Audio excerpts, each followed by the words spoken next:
गरबामा सिक्यो खुकुरी चलाउन, पर्दैन सिक्न बारुद खेलाउन। नेपाली हो तिमी संसार जित्ने, पर्दैन वनको काँडालाई तिर्खान। अब खुकुरीसित कलमयो दिन्छु तिमीलाई मेरो निशानी।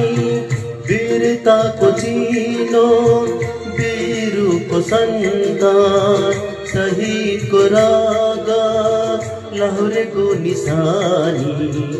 अब तिम्रो हातले लेख्नु छ जुगुले बोलेको हाम्रो कहानी।